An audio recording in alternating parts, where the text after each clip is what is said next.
کرتے ہیں. میں نے ایک اہل تشیع عالم سے جب اس موضوع پر پوچھا، میں نے ان سے کہا کہ کیا آپ تنہائی میں تبرہ کرتے ہیں؟ تو انہوں نے کہا کہ آپ بھی تبرہ کرتے ہیں. آج بھی تبرہ اور تولا کے قائل ہیں، یعنی ہم بھی تبرہ کرتے ہیں، لعنت کرتے ہیں اور تولا کرتے ہیں. ہر سنی تبرہ کرتا ہے اور ہر سنی تولا کرتا ہے.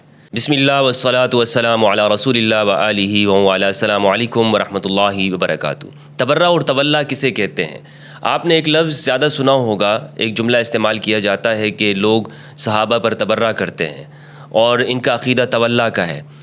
کچھ لوگ، کچھ فرقے ایسے ہیں کہ جن کا مذہب ہی ایسا ہے کہ صحابہ پر تبرہ کرنا، ان کا مذہب، ان کا عقیدہ وہ گالیاں دینا ہے. یہ لوگ صحابہ کو گالیاں دیتے ہیں. تو یہ تبرہ اور تولا کسے کہتے ہیں؟ آج انشاءاللہ عز و جل ہماری اس گفتگو سے آپ یہ بات جانیں گے کہ ہم اہل سنت والجماعت بھی تبرہ اور تولا کے قائل ہیں، یعنی ہم بھی تبرہ کرتے ہیں، لعنت کرتے ہیں اور تولا کرتے ہیں. اور اہل سنت والجماعت کی اصح درجے کی کتابوں سے، ہم عقائد کی کتابوں سے اس بات کو سمجھنے کی کوشش کریں گے. تبرہ کسے کہتے ہیں؟ یہاں پر میں ایک بات کہنا چاہتا ہوں، اور وہ بات یہ ہے کہ یہ جو لوگ کہتے ہیں کہ کچھ لوگ، کچھ فرقے صحابہ کو گالیاں دینے والے ہیں، ان کا تو مذہب ہی ایسا ہے کہ یہ صحابہ کو گالیاں دیتے ہیں. شروع سے لے کر آخر تک جتنے بھی صحابہ ہیں سب کو مرتد مانتے ہیں، سب کو برات کرتے ہیں، سب سے بیزاری کرتے ہیں اور ان کو گالیاں دینے والے ہوتے ہیں. دیکھیں جناب، یہ حضرت ابوبکر و عمر رضی اللہ عنہما کے بارے میں کیا کہتے ہیں، حضرت عائشہ کے بارے میں کیا کہتے ہیں، اور اس طرح کی باتیں کی جاتی ہیں. میں یہاں پر روک کر آپ سے ایک بات کہنا چاہتا ہوں، اور وہ یہ ہے کہ اگر آپ یا ہم یہ سمجھتے ہیں کہ کچھ لوگ اگر وہ صحابہ کے بارے میں یہ نظریات رکھتے ہیں اور اسے ہم گالی دینا کہتے ہیں، تو پھر پلٹ کر آپ سے بھی پوچھا جا سکتا ہے کہ آپ جناب ابو طالب علیہ السلام کو، جو کہ اہل البیت کے سرخیل ہیں، اہل البیت کے یعنی رسول اللہ صلی اللہ علیہ وآلہ وسلم کے چچا ہیں، اسلام کی مدد کرنے والے ہیں، امام علی علیہ السلام کے والد ہیں، سیدہ زہرا علیہ السلام کے بچوں کے وہ دادا ہیں. تو ان کے بارے میں اگر آپ یہ کہتے ہیں کہ وہ کافر تھے، وہ دنیا سے اسلام کے اوپر نہیں گئے، ان کا خاتمہ ایمان پر نہیں ہوا، تو آپ سے کہا جاتا ہے کہ جناب آپ یہ بات کیوں کرتے ہیں؟ آپ بھی تو اہل البیت پہ سب و شتم کرنے والے ہو گئے. تو ہم اس بات کا کیا جواب دیتے ہیں؟ ہم یہ کہتے ہیں کہ جناب ہم تو گالیاں نہیں دے رہے، ہم اہل البیت کو گالیاں کہاں دیتے ہیں؟ ہم کہاں اہل البیت پہ سب و شتم کر رہے ہیں؟ ہم تو جناب ابو طالب کے بارے میں صرف اپنا عقیدہ بتا رہے ہیں کہ جناب وہ کافر تھے، وہ مسلمان نہیں تھے، مومن نہیں تھے.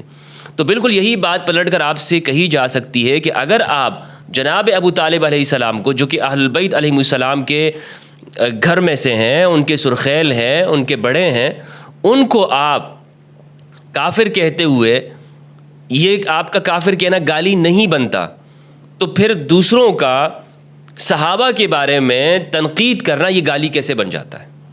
آپ نہیں مانتے؟ کیا آپ کا یہ عقیدہ نہیں ہے سلفیہ کا اور ہمارے اہل حدیث کا کہ رسول اللہ کے والدین وہ جہنم میں؟ کیا وہ یہ نہیں مانتے؟ الیاذ باللہ، استغفر اللہ العظیم. کیا صحیح مسلم کی روایت نہیں ہے ان ابی و اباک فی النار، میرا باپ اور تمہارا باپ جہنم میں؟ صحیح مسلم کی روایت نمبر 500 کتاب الایمان میں. تو جب ہم لوگ اہل البیت کے بارے میں یہ تنقید کر رہے ہوتے ہیں، کفر کا فتویٰ دیتے ہیں، علی الاعلان کتابوں میں یہ بات لکھی ہوئی ہے، تو ہم سے کیا کہا جائے گا پھر؟ کیا یہ بات کہنا درست ہوگا کہ جناب ہم اہل سنت وہ اہل البیت کو گالیاں دینے والے ہیں، سب و شتم کرنے والے ہیں، ان کو کافر کہتے ہیں؟ تو یہ بات تو درست نہیں ہے. یعنی میں بھی اس بات کو نہیں مان رہا کہ یہ بات کہنا سب و شتم ہے، گالی دینا ہے. یہ ایک عقیدہ ہے اہل سنت کا، اگرچہ میں اس کا قائل نہیں ہوں اور میں اس کو غلط مانتا ہوں. میں جناب ابو طالب علیہ السلام اور رسول اللہ صلی اللہ علیہ وآلہ وسلم کے والدین گرامی، ان کے ایمان کا قائل ہوں، اور ان کے اسلام کے اندر جو خدمات ہے جناب ابو طالب کی، اس سے انکار نہیں کیا جا سکتا. لیکن اگر ہم یہ کہتے ہیں کہ یہ گالی نہیں ہے، یہ فقط اپنے عقیدے کا اظہار ہے، تو پھر ہم دوسروں کے اوپر الزام کیسے لگا دیں؟ سوچنے کی بات ہے نا، یہ ہمیں سوچنا چاہیے. تو ایک ہے عقیدہ، اس عقیدے کو سمجھے بغیر ہم دوسروں کے بارے میں یہ حق نہیں رکھتے کہ ہم یہ کہیں کہ دوسرے لوگ وہ صحابہ کو گالیاں دینے والے ہیں. یہ بات اگر میری آپ کو سمجھ میں آ گئی ہے تو ہم آگے چلتے ہیں، اور وہ یہ ہے کہ تبرہ اور تولا کسے کہتے ہیں. دیکھیں، تبرہ ہے براءت سے، اور سورہ توبہ ہے قرآن مجید کی، اس کے پہلے کلمات یہی ہیں.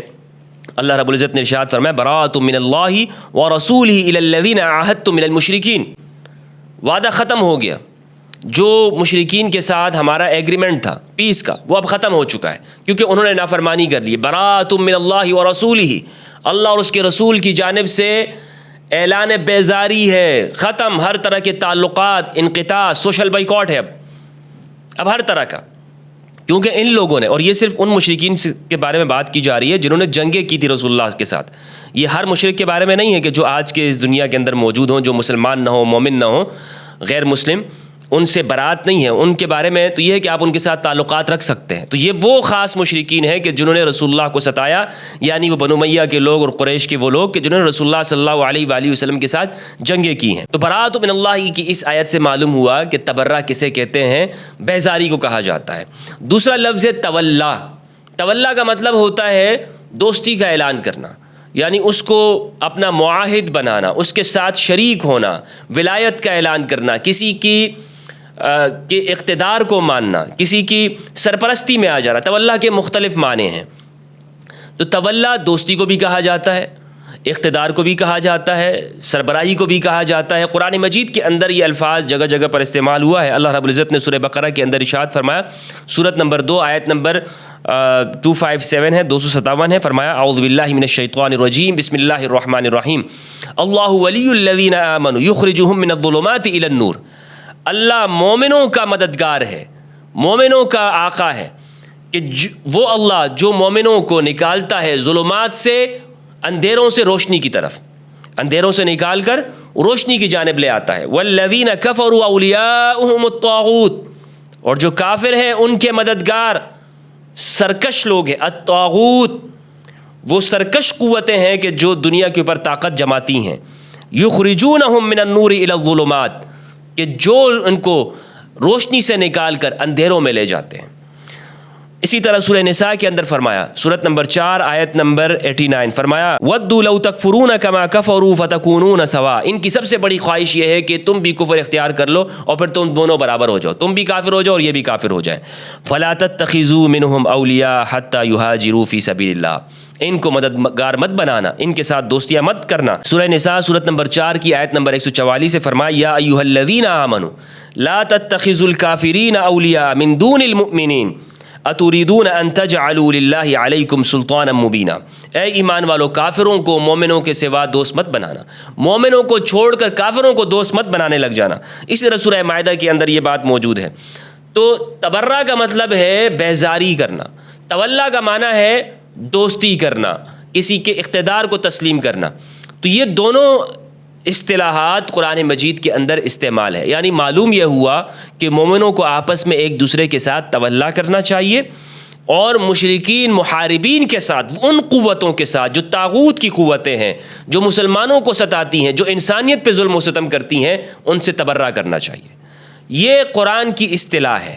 لیکن چونکہ آج مسلمانوں کے درمیان میں ان اصطلاحات کو استعمال کر کے ایک بہت بڑے تفریق کی کوشش کی جاتی ہے اور ان کو دور کیا جاتا ہے، اس لیے ہم سمجھنا چاہتے ہیں کہ کیا اہل سنت بھی تبرہ اور تولا کرتے ہیں؟ عقیدے کے معنی میں، اس قرآنی اصطلاح کے اندر نہیں، عقیدے کے اندر. ہر سنی تبرہ کرتا ہے اور ہر سنی تولا کرتا ہے. جو سنی عالم آپ سے یہ کہتا ہو نا کہ ہم اہل سنت تبرہ کے قائل نہیں، جھوٹ بولتا ہے. یہ اہل سنت والجماعت کی عقائد کی کتابوں کے اندر لکھا ہوا ہے کہ ہم تبرہ کرتے ہیں، ہم تولا کرتے ہیں. ہم کیا کرتے ہیں؟ تبرہ کرتے اور تولا کرتے ہیں. میں نے ایک اہل تشیع عالم سے جب اس موضوع پر پوچھا، میں نے ان سے کہا کہ کیا آپ تنہائی میں تبرہ کرتے ہیں؟ تو انہوں نے کہا کہ آپ بھی تبرہ کرتے ہیں. تو مجھے تھوڑی سی حیرانی ہوئی، کیونکہ ہم نے اس اصطلاح کو کبھی اس نظر سے دیکھا ہی نہیں ہے، اس نظر سے سوچا ہی نہیں ہے کہ اچھا ہم بھی کرتے ہیں تبرہ. ہاں جناب، آپ بھی تبرہ کرتے ہیں. کیسے؟ ہر نماز میں آپ تبرہ کر رہے ہیں، ہر نماز میں. ہم اہل سنی بھی نماز پڑھ رہا ہے، شیعہ بھی نماز پڑھتا ہے، اور سورہ فاتحہ سب پڑھتے ہیں. سورہ فاتحہ کے اندر ہے اہدنا الصراط المستقیم، ہمیں صراط مستقیم پر قائم رکھ. صراط الذین انعمت علیہم غیر المغضوب علیہم ولا الضالین، ہمیں سیدھے راستے پہ قائم رکھنا، ان لوگوں کا راستہ جن پر تو نے انعام کیا. انعمت علیہم تولا ہے، غیر المغضوب علیہم ولا الضالین یہ تبرہ ہے. یعنی ان لوگوں کا راستہ ہم اختیار کرنا چاہتے ہیں، ان کے ساتھ دوستی کرنا چاہتے ہیں، ان کے پیچھے چلنا چاہتے ہیں جو منعم علیہم ہیں، جن پر اللہ کا انعام ہوا ہے، جو اللہ کے انعام یافتہ بندے ہیں، ان کے ساتھ ہم نے تولا کرنا ہے. اور جو مغضوب علیہم ہے، جن پر اللہ کا غضب ہوا، اللہ کی جانب سے ان پر پٹکار ہوئی، ان سے برات کا اعلان کرتے ہیں. سورہ فاتحہ کے اندر موجود ہے. تو ہر مسلمان خاص سنی ہو یا شیعہ ہو وہ تبرہ بھی کر رہا ہے, تولا بھی کر رہا ہے. اب اس کا استعمال کیا ہے اور اس کو پیش کیسے کیا جاتا ہے؟ اہل سنت والجماعت کی عقائد کی کتاب ہے شرح العقیدۃ الطحاویہ, مدارس کے اندر پڑھائی جاتی ہے. القاضی علی بن محمد بن ابی العز الدمشقی المتوفی 792 ہجری, انہوں نے یہ کتاب لکھی ہے اور اس پر تحقیق اور تخریج اور اس پر کمنٹ جو لکھے ہیں, تعلیق جو کی ہے بشیر محمد عیون نے کی ہے. اس میں صفحہ نمبر 433 پر یہ لفظ موجود ہیں طحاوی رحمہ اللہ کے, قولہ وَنُحِبُّ أَهْلَ الْعَدْلِ وَالْأَمَانَةِ. طحاوی رحمہ اللہ کہتے ہیں کہ ہم اہل السنت اہل العدل والامانہ ان سے محبت کرتے ہیں. وَنُبْغِضُ أَهْلَ الْجَوْرِ وَالْخِيَانَةِ, اور ہم ظالموں اور دھوکے بازوں سے بغض رکھتے ہیں. یہ اہل سنت والجماعت کا عقیدہ ہے کہ ہم محبت بھی کرتے ہیں اور بغض بھی رکھتے ہیں. اس کی شرح میں کہتے ہیں وَهَذَا مِن كَمَالِ الْإِيمَانِ وَتَمَامِ الْعُبُودِيَّةِ, کہتے ہیں کہ یہ ایمان کا کمال ہے, یعنی ایمان کے کامل ہونے کی طرف ہے کہ آدمی کا ایمان تب کامل ہوتا ہے کہ جب وہ انصاف کرنے والوں سے محبت رکھتا ہے اور ظالموں سے بغض رکھتا ہے. وَتَمَامِ الْعُبُودِيَّةِ, اور عبودیت کی انتہا ہے یہ بات. آگے انہوں نے لکھا ہے فَإِنَّ الْمُحِبَّ يُحِبُّ مَا يُحِبُّ مَحْبُوبُهُ وَيُبْغِضُ مَا يُبْغِضُ وَيُوَالِي مَن يُوَالِيهِ وَيُعَادِي مَن يُعَادِي. کہ اگر ہم یہ سمجھتے ہیں کہ اللہ رب العزت, رسول اللہ صلی اللہ علیہ وآلہ وسلم, اسلام یہ ہمارا محبوب ہے, تو ہمیں ان چیزوں سے محبت رکھنی ہوگی جس سے اللہ اور اس کا رسول محبت رکھتا ہے, اور ان چیزوں سے بغض رکھیں گے کہ جن سے اللہ اور اس کا رسول بغض رکھنے کا حکم دیتا ہے. وَيَرْضَى لِرَضَائِهِ وَيَغْضَبُ لِغَضَبِهِ وَيَأْمُرُ بِمَا يَأْمُرُ بِهِ وَيَنْهَى عَمَّا يَنْهَى. جن چیزوں کا اللہ نے حکم دیا ان کو ہم نے بجا لانا ہے, جن چیزوں سے اللہ نے روکا ہے ان سے منع ہونا ہے. فَهُوَ مُوَافِقٌ لِمَحْبُوبِهِ فِي كُلِّ حال, انسان اپنے محبوب کا ہر حالت کے اندر اس کو موافقت کرنی ہے, اس کے پیچھے چلنا ہے. اللہ تعالیٰ یحب المحسنین, اللہ سبحانہ و تعالیٰ محسنوں کو پسند کرنے والا ہے. ویحب المتقین, متقین سے محبت کرتا ہے. ویحب التوابین ویحب المتطہرین. ونحن نحب من احب اللہ, اور ہم اس سے محبت کرتے ہیں من احبہ اللہ, جس کو اللہ محبت کرتا ہے. واللہ لا يحب الخائنین ولا يحب المفسدین ولا يحب المستكبرین, اللہ مستكبرین کو, خائنین کو, مفسدین کو پسند نہیں کرتا ہے.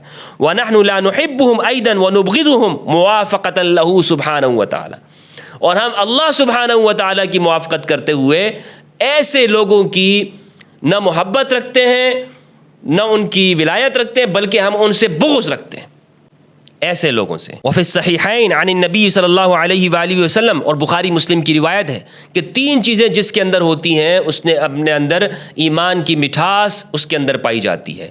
پہلی جو چیز ہے وہ یہ ہے من کان اللہ ورسولہ احب الیہ مما سواہما, کہ اللہ اور اس کا رسول اس شخص کو, اللہ اور اس کے رسول اس کو حد سے زیادہ محبوب ہونے چاہیے, ہر چیز سے بڑھ کر اسے اللہ اور اس کے رسول محبوب ہونے چاہیے. تو تب اس کے اندر ایمان کی مٹھاس اور حلاوت اس کے اندر پائی جاتی ہے. اسی طرح اسی شرح العقیدۃ الطحاویہ کے اندر صفحہ نمبر 545 پر یہ لکھتے ہیں, کہتے ہیں وقولہ, طحاوی نے لکھا ونحب اصحاب رسول اللہ صلی اللہ علیہ وآلہ وسلم, اور ہم اصحاب رسول سے محبت رکھتے ہیں. یہ محبت رکھنا کیا ہے؟ یہ ہے موالات, ان کے ساتھ موالات رکھتے ہیں, تولا رکھتے ہیں. اور ولا نفرط فی حب احد منہم, ہم ان کی محبت میں کسی میں افراط نہیں کرتے کہ کسی سے زیادہ پیار کرتے ہوں. یہ بات صحیح نہیں ہے. یہ اہل سنت والجماعت ہمارے ہاں حضرت ابوبکر کو ان سے زیادہ پیار کیا جاتا ہے کیونکہ ان کے فضائل زیادہ ہیں, تو لازم بات ہے ان سے فضائل زیادہ ہیں تو ان کی محبت میں افراط ہے, ان کی محبت میں سب سے زیادہ پیار کیا جاتا ہے. ولا نتبرأ من احد منہم, بہرحال یہ کہتے ہیں ولا نتبرأ من احد منہم, ہم ان میں سے کسی سے برات نہیں کرتے. ونبغض من یبغضهم, اب یہ سنیے گا, ونبغض من یبغضهم, محبت کے اندر موالات آ گئی, تولا آ گیا. اب یہ جو ہے ونبغض من یبغضهم, جو بھی صحابہ سے بغض رکھتا ہے ہم اس سے بغض رکھتے ہیں. یہ تبرہ ہے, تبرہ کے سینگ نہیں ہوتے, تبرہ اسی کو کہتے ہیں کہ جو ہم اہل سنت والجماعت رکھتے ہیں, اور ہر اس شخص سے ہم بغض رکھتے ہیں کہ جو اصحاب رسول سے بغض رکھتا ہے. وبغیر الخیر یذکرہم, اور ہر اس شخص سے کہ جو خیر کے علاوہ ان کا ذکر کرتا ہو, کیونکہ اہل سنت کا یہ عقیدہ ہے وَلَا نَذْكُرُهُمْ إِلَّا بِخَيْرٍ کہ ہم صحابہ کا صرف ذکر خیر ہی کرتے ہیں، بھلائی کے ساتھ ہی کرتے ہیں، خواہ ان میں ایسے لوگ ہی کیوں نہ ہوں کہ جو جن سے گناہ کبیرہ کیوں نہ ہوا ہو، قتل ہی کیوں نہ ہوا ہو، اور وہ کیوں نہ باغی گروہ کا کیوں نہ حصہ ہو، پھر بھی یہ کہتے ہیں وَلَا نَذْكُرُهُمْ إِلَّا بِخَيْرٍ ہم ان کا خیر کے ساتھ ذکر کرتے ہیں۔ وَحُبُّهُمْ دِينٌ وَإِيمَانٌ وَإِحْسَانٌ وَبُغْضُهُمْ كُفْرٌ وَنِفَاقٌ وَطُغْيَانٌ کہ ان سے محبت دین ہے، ایمان ہے، احسان ہے، کمال ہے ایمان کا، اور ان سے بغض رکھنا کفر ہے، نفاق ہے اور سرکشی ہے۔ اور کیا ہے اس کے بعد پھر شرح کرنے والے نے مختلف آیات ذکر کی ہیں کہ جس میں صحابہ کے بارے میں آیا، عمومی صحابہ کے بارے میں جو آیات ہیں قرآن مجید میں وہ انہوں نے یہاں پہ پیش کی ہیں۔ یاد رکھیے کہ قرآن مجید میں جو یا ایھا الذین آمنوا یا وہ آیات جو صحابہ کی مدح میں پیش کی جاتی ہیں وہ اہل ایمان کی مدح کے بارے میں ہے۔ اس پر میرا ایک تفصیلی میری گفتگو بھی اور ڈیبیٹ بھی موجود ہے اسی چینل کے اوپر کہ جس میں نے بتایا کہ صحابی کون ہوتا ہے۔ یاد رکھیے گا کہ اس چیز کو ہم نے پہچانا نہیں ہے، صحابیت کو، اور اسی وجہ سے مسلمان گروہ میں بٹے ہوئے ہیں، تقسیم ہوئے ہیں۔ آج اگر امت مسلمہ کو پتہ چل جائے کہ صحابی ہوتا کون ہے، صحابی کسے کہتے ہیں، تو اختلافات کا خاتمہ ہو جائے گا یا شدت میں کمی آ جائے گی، یا شدت میں کمی آ جائے گی۔ صفحہ نمبر 548 پر یہ لکھتے ہیں کان بین خالد بن ولید و بین عبد الرحمن بن عوف شیء خالد بن ولید اور عبد الرحمن بن عوف کے درمیان میں ایک مرتبہ تنازع ہو گیا، جھگڑا ہو گیا۔ اب یہ مثال یہ ذکر کر رہے ہیں کہ میرے صحابہ کو گالیاں نہیں دینی ہیں۔ رسول اللہ نے جو فرمایا صلی اللہ علیہ وآلہ وسلم کہ ہم اہل سنت یہ کہتے ہیں کہ ہم صحابہ کو برا نہیں کہتے، کیوں؟ اس لیے کہ حدیث میں آیا ہے لا تسبوا اصحابی، میرے صحابہ کو گالی مت دینا۔ تو یہ واقعہ ذکر کرتے ہیں کہ خالد بن ولید اور عبد الرحمن بن عوف کے درمیان میں آپس میں ایک مرتبہ جھگڑا کھڑا ہو گیا، ایک مرتبہ جھگڑا ہو گیا۔ تو کہتے ہیں فسبہ خالد، خالد نے ان کو گالی دی، سب کیا۔ فقال رسول اللہ، تو رسول اللہ کو جب یہ بات معلوم ہوئی تو آپ صلی اللہ علیہ وآلہ وسلم نے فرمایا لا تسبوا احدا من اصحابی، میرے صحابہ میں سے کسی کو سب مت کرنا۔ فلو ان احدکم انفق مثل احد ذهبا، اگر تم میں سے کسی نے احد پہاڑ کے جتنا سونا خرچ کر لیا، ما ادرک مد احدہم ولا نصیفہ، تو میرے ان صحابہ کے عمل کے مٹھی برابر کے بھی یا اس سے آدھے کے برابر بھی نہیں ہو سکتا، یعنی تمہارا جو عمل ہے۔ تو خالد بن ولید اور عبد الرحمن بن عوف کے درمیان میں معاملہ ہو گیا۔ تو خالد بن ولید نے کب اسلام قبول کیا؟ خالد بن ولید نے اسلام قبول کیا ہے صلح حدیبیہ کے بعد، عبد الرحمن بن عوف نے اس سے پہلے اسلام قبول کیا ہوا ہے۔ تو رسول اللہ نے فرما دیا، عبد الرحمن بن عوف کو کہا ہے کہ یہ میرا صحابی ہے، اصحابی، یہ میرا ساتھی ہے، یہ میرے اصحاب ہیں۔ خالد بن ولید کو وہاں سے باہر کر دیا۔ اس کا مطلب یہ ہے کہ صحابہ میں تقسیم پائی جاتی ہے، رسول اللہ نے خود تقسیم کی ہے۔ یعنی جو خالد بن ولید کو جو نکالا ہے یہاں پر، تو وہ کس معنوں میں نکالا ہے؟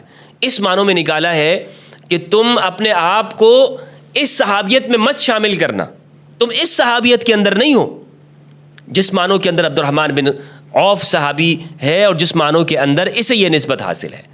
تو یہ جو کہتے ہیں کہ جناب سارے صحابہ برابر ہیں، یا یوں کہا جاتا ہے کہ یہ مرتبہ صحابیت کا ہر ایک کو حاصل ہے، رسول اللہ نے خود فرمایا نہیں، یہ ہر ایک کو اس طرح برابری کے ساتھ حاصل نہیں ہے۔ اور پھر یہ جو صحابیت کا اطلاق ہے، رسول اللہ نے عبداللہ ابن ابی جو منافق تھا، رئیس المنافقین، اس پہ بھی اطلاق کیا ہے جب اس نے تنقید کی رسول اللہ صلی اللہ علیہ وآلہ وسلم پر اور کہا کہ لَيُخْرِجَنَّ الْأَعَزُّ مِنْهَا الْأَذَلَّ، کہ مدینہ سے عزت دار لوگ کمزوروں کو نکال دیں گے۔ رسول اللہ کو جب یہ بات معلوم ہوئی، آپ نے اس سے پوچھا، اور جب یہ بات تصدیق ہو گئی اور قرآن مجید بھی نازل ہو گیا، تو حضرت عمر رضی اللہ تعالیٰ عنہ نے کہا کہ یا رسول اللہ آپ مجھے اجازت دیجئے میں اس کا گردن اڑا دوں۔ تو آپ نے فرمایا چھوڑ دو اسے، لوگ کہیں گے کہ محمد صلی اللہ علیہ وآلہ وسلم اپنے اصحاب کو قتل کرتے ہیں۔ تو اصحاب کا لفظ رسول اللہ نے منافق کے اوپر بھی استعمال کیا۔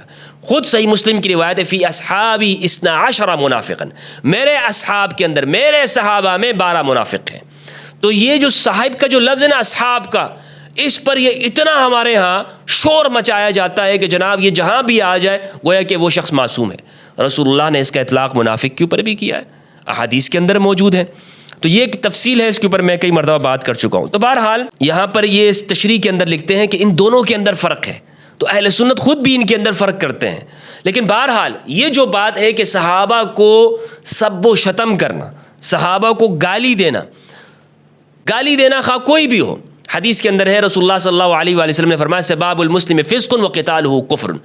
مسلمان کو گالی دینا فسق ہے اور اس کے ساتھ قتال کرنا کفر ہے. اور امام علی علیہ السلام پر اگر سب کیا جائے وہ تو کفر ہے, نفاق ہے. ام المؤمنین ام سلمہ فرماتی ہیں ابو عبداللہ الجدلی سے کہا کہ ایسب فیکم رسول اللہ, کیا ہوا کہ میں دیکھتی ہوں کہ تم میں رسول اللہ کو گالیاں دی جاتی ہیں.